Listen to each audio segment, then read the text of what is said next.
top 10 hottest comics of the week based off of cover prices data. That is right, based off of sales data. The hottest comics of the week based off of sales data.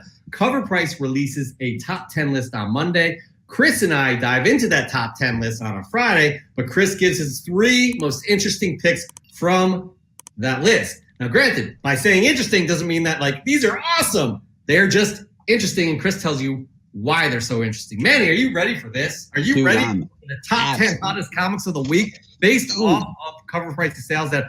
We're not sponsored by Cover Price, guys. We just use them as a kind of a tool, kind of like a stock market index. Here we go. Jeff said Cover Price is a tool. You heard him. Whoa. Turning my words around. Here we go, though. At number 10, we have Stray Dogs number 1, the blank variant. Can you believe this? The blank variant. After all of those amazing covers, this makes it into the top 10. I don't understand. All of those homage covers of the horror films, I don't understand. I'm going off. I never go off like this, but I don't understand how this made it into the top 10. At number 9, we have Stray Dogs number 5, the Friday the 13th variant, which this is exactly what I'm talking about. At number 8, Thor 6/17, the first appearance of Kid Loki. If you guys are not watching the Loki series, you have no idea why this is in there. It's awesome. At number 7, Tales of Suspense. Number 62, The Origin of the Mandarin. Number 6, we have Black Panther. Number 3, first cover appearance of the Midnight Angels. At number 5, we have X Factor. Number 10, character design variant. Spoiler, Death of the Scarlet Witch. I really don't think that's going to stick. At number 4, we have White number 1, Black Mask Studios. At number 3, we have Black Cat Annual One. First appearance of Tiger Division. There's a lot of first appearances on that cover as well. At number 2, we have Fantastic Four 273. First full appearance of Nathaniel Richards. And a lot of speculation behind that. And at number 1, X Factor number 10. The Death of Scarlet Witch. Chris, there's a lot of interesting things going on with this top 10. Let's just get into it. Let's show Manny how it's done. You dive into the 3 most interesting picks here. Yeah, definitely an interesting list. I was a little more excited about this week's list next to last week's.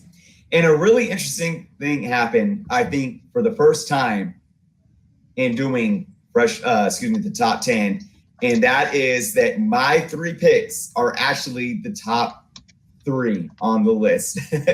So, with that being said, that's a spoiler. You just ruined it. Why is anybody going to watch now? Nobody's going to watch. Spoiler. You're going to watch though because you're going to understand why I picked them, and that's the most important part, right? So, number 3, Black Cat Annual number 1. All right. First, for those that don't know, it's the first appearance of the Tiger Division, which is an all-South Korean team. All right? Now, let's look at sales numbers before I talk about this book. 260% increase in sales. High Raw sold for $30. Pretty solid. There's a couple of variants out there that have been selling decently well as well. Here's the thing about why I like this. Okay? Factors. 1, it's a new book that made the list. 2, yes, it's a spec book. It's a first appearance, this new team.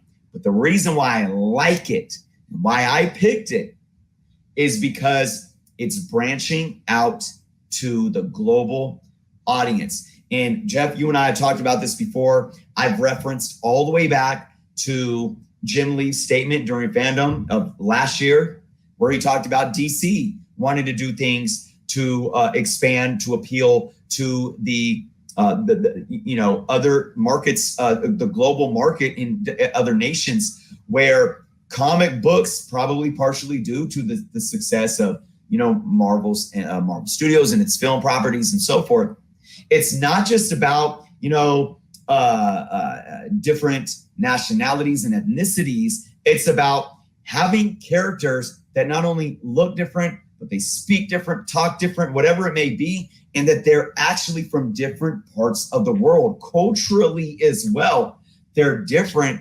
And this is really speaking to a broader global audience. And that's why I like this. And I'm going to show you guys too of where I think this can evolve. We know, and I know when I do unboxing videos or haul videos or whatever, and I'm reading my comics and I hear about folks that live in, whether it's Asia or even in Europe, some parts of Europe, they struggle with having the access to comic books like we do in the States, if we continue to grow and develop the global market, not only is it a cultural positive thing culturally, it could be a positive thing to really, in terms of the business aspect, in terms of how we can get comic books to these different markets. So that's why I'm excited about this book. That's why I picked it for one of my top 3. Before we get to Manny, I'm going to interject here because there's been many business case studies of how representation matters is actually good business, right? But beyond that, it's the right thing to do. You want people to be able to relate to these characters. You want people to be like, hey, this is like me. I'm going to bring something up here. And I know, Chris, you love this book, but this doesn't speak to the international flavor of what we're talking, of what we're talking about here, but it shows how representation matters in one picture. Yep. And I have that book hanging up on my wall. Those kids can relate. We can't see what it says under them because of the right there. There you go. That's me. It's honestly, man, it's like now that my daughter, she's part Mexican, and it's important to have her understand that heritage, but also be able to relate to these strong women that are from that culture as well. And it's just, I always thought it was important, but I even think it's more important now that I'm a father. So yeah. I agree wholeheartedly. Manny, thoughts? Dude, I completely agree, man. I was always one that always said, don't patronize me as a minority. If tell good stories, that's what's important to me. Like but I always remember thinking my kids are never gonna have like a Disney princess that's an islander. And then when that Moana trailer dropped, dude, I cried like ugly ass, like big tears at my kitchen table watching that trailer. So you are absolutely right. Representation matters. So definitely branching out, showing other cultures and just really including everybody is one thing that I think the comic book community does so well. Just us as fans on YouTube, on Instagram. So it's great to see the publishers following suit and just making that environment where we can all be a part. So. Not only was the trailer awesome, the movie was one of my favorite Disney movies. I love that film. I absolutely love it. All right, Chris, well said. But moving on, we have a new book. We have another book here. Your second most interesting pick from that list is. All right. So again, it's like I'm telling you, I did not do this. This is the first time it's happened. My number 2 is number 2 on the list. Fantastic Four 273. Okay, what is this? This is the first full appearance of Nathaniel Richards. This book saw a huge jump, 342% increase in sales. A high CGC 9.8 sold for $400. Wow. I have a couple copies of this book.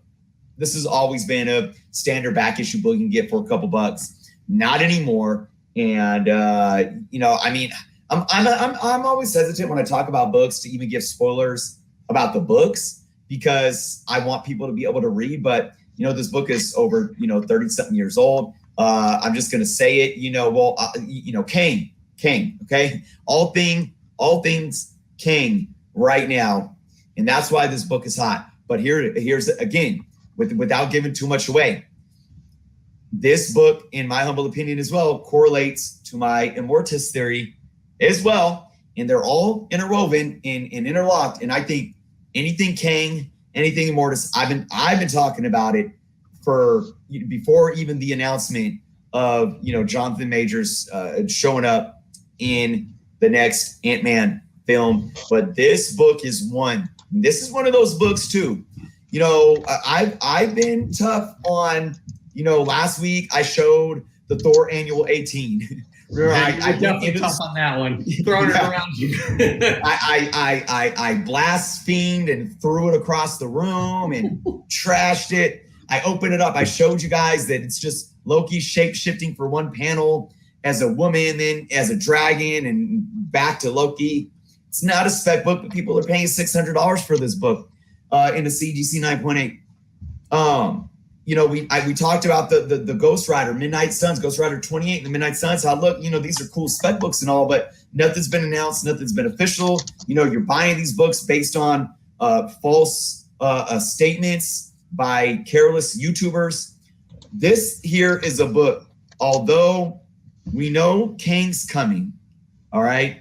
So there is something there that's official, but the broader idea of Kang and Immortus and anything related to it, this book is one that I truly believe is going to be a book that is here to stay. This is a book that is never going to be $2-3 again. And I'm not saying it's, and I always try to clarify this, I'm not saying it's going to be worth hundreds of dollars just in a raw copy, but this is a book that I think those that are living in this times, whether it's our generation or the kids coming up, reading the books and watching the movies and getting into the hobby, this book is going to be known. And that's the great thing about speculation these days, is that even if something falls off, it educates buyers and collectors to know the first appearances, the origins, these characters, and that. And I think this book, now and forever, is going to be ingrained in the majority of collectors saying, yep, I know that book.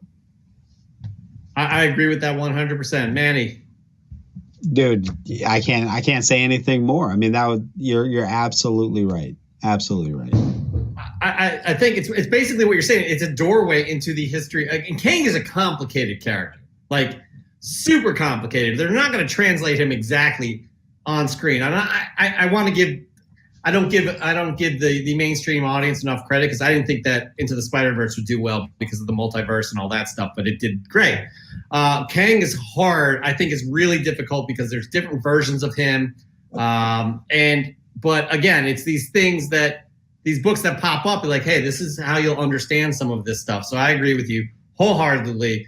As to how it's going to happen, and if it's going to, if Nathaniel Richards is going to be involved in some way, somehow, we shall see.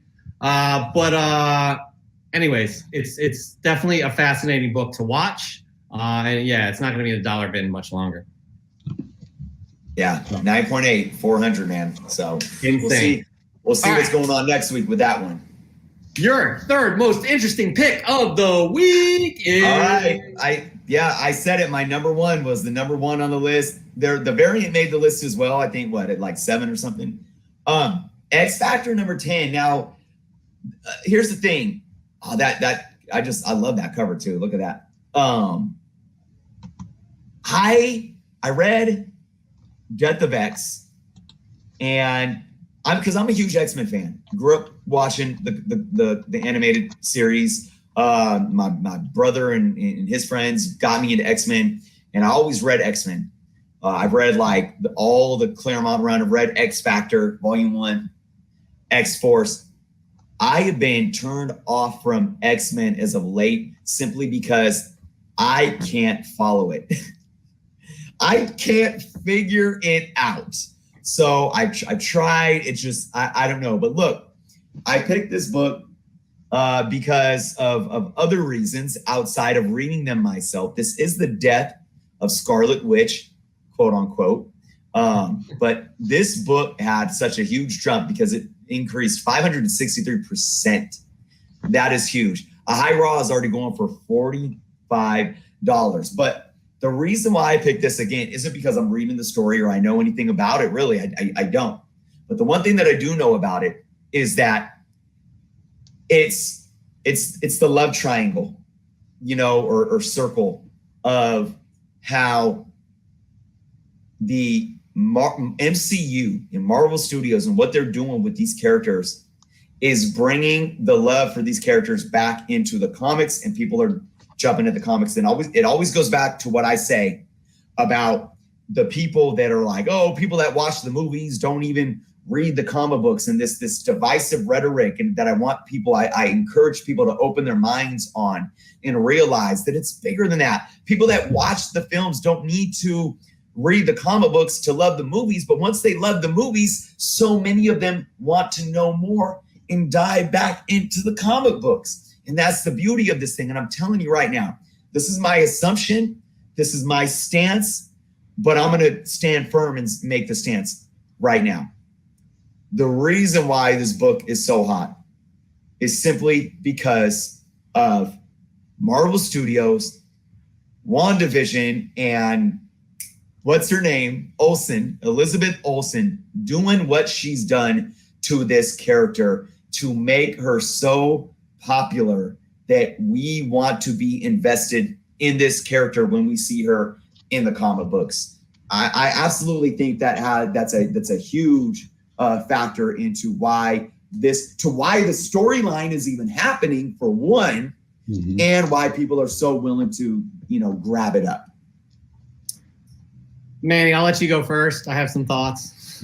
No, I think you're absolutely right. I mean, we don't see this massive shift in readership after the movies come out. Like, the books don't sell that much better, like, to the mass market. But what it does do, like you're saying, those of us that are in the hobby, we get way more excited. And the best ambassadors to this community and this hobby is us. Our excitement level, the fact that we go out and we comic book evangelize, is what gets new readers, and we find new cast to come alongside and bring them up in the hobby. So, like, you're absolutely right. When a book like this drops, even though people like to say, well, they don't watch the movies, they don't read the books, that gets us deeper, makes us go in and love these books more, and us loving on them is what increases the numbers in the hobby. So absolutely love that. So I agree with you guys that there is this synergy there. And I think, people watching the films that weren't comic book collectors are going out there buying the comics. And, I think it revolves in, looking to us as people who have read the comics and enjoy the films. I think it goes full circle right there. And I agree with that. And I'm all about that. This book I have a problem with, though. And it's the reason it's going crazy is because she dies, right? Mm-hmm. She dies. But let's be honest. She's not dead. She's a major character in one of the storylines in the fall coming out. Like, she's not dead. Like, and that's why everybody. It seems to me why everybody's going crazy. Now, granted, going back to what you were saying about Hickman, I can't read Hickman. I don't get it. Like, I read his Avengers run, or tried to, and I'm like, this is just way too heavy for me. Maybe I'm just a simpleton. I don't know. I have problems reading Hickman. And I know, Manny, you brought him up with his little charts and all that stuff. It's deep, right? And I don't know. This is just me, So I haven't gotten into any of the X books with Hickman. I don't know how this plays into everything, but all I know is people went bonkers because the Scarlet Witch is dead. And this is not sticky, right? And I don't know if it's any of those new readers like, oh shit, I better get this. This is going to be a collectible, like Superman when he died. Yeah. But so I think this is a bad example of that synergy that we're talking about here. But that's why I would stay away from this book. I mean, I'd wait. The prices are going to go down. The art is fucking uneven as shit in this book too. I mean, if you guys have the book, they like change artists a bunch of times. It's not good. It's not a great book. I'm just saying, like, in general.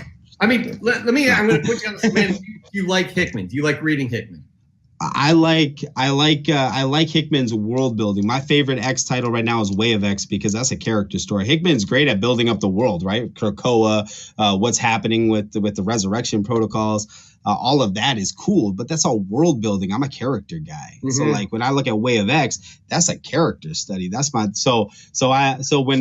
Hickman is a great overall idea guy, but maybe when it gets down to the nitty gritty, he might be, like you said, a bit heady. So again, people are into that. Like, again, or I'm a simpleton. I don't know. But I can't get into it. But, going back to talking about this book, Chris, I didn't hear you say it. I don't know what you think, but I think this is because she dies. People are just going crazy. Absolutely. I'm not arguing that. And I'm absolutely not telling you to go pay $45 for this book. That's not my point at all whatsoever. My point is simply this. I'm going to sit here and guarantee, and my guarantee is my opinion. I want people to know that I don't know what's going on. I don't have a inside source. But I'm going to sit here and say that the only reason why there is a Death of Scarlet Witch right now is because the Kevin Feige-led publishing team now that handles Marvel Comics is rolling off the hype of WandaVision and bringing it into the comics. And the reason why it's so hyped up now with people going out in increasing sales over 500% and paying $45 for it is because we're coming off that hype of WandaVision as well. And when we see Scarlet Witch, something big happening with Scarlet Witch, we're going to turn to it. And then we read Death of Scarlet Witch, then we're like, boom. So that's the only thing I was trying to say. No. Look, she's obviously, I don't know the storyline We know people don't die in comic books. She's not dead. They're not going to kill her off. I don't think this is a book that's going to hold a lot of value. It's just it's good. Look, it's good for the industry. That's the bottom line. It's good for the industry because it's all marketing, it's all business, and we're being pulled into this stuff. And look, I say this all the time because there's the naysayers that sit and talk about people are going to get burned. All those people that speculate are going to get burned. I have yet. I hear people saying, "Oh, I got tired out and I shifted my focus." I did that. I did that with Rebirth. I got burnt, right? And I shifted my focus. But I have yet to hear somebody say, I paid too much for a book and I'm done spending money on comic books. No, you're not. You're going to go spend money on just another comic book. Yeah. So again, look, and another thing that this does that I don't think people understand.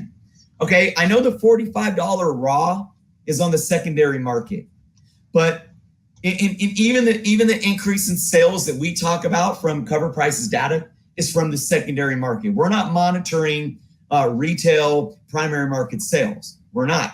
But if a book spikes 500% after the first week of release on the secondary market, you know darn well that the publishing company made out on this issue on the primary market. And we never talk about that. Nobody ever talks about that. New books are selling.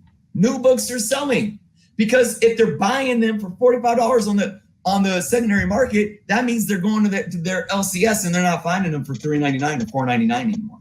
That's a positive thing. I don't care what anybody says. New books are selling. They're bringing the MCU to the comic books, and it's all, like I said, the circle or the triangle of love. And I'm all for it because at the end of the day, it makes the hobby healthy.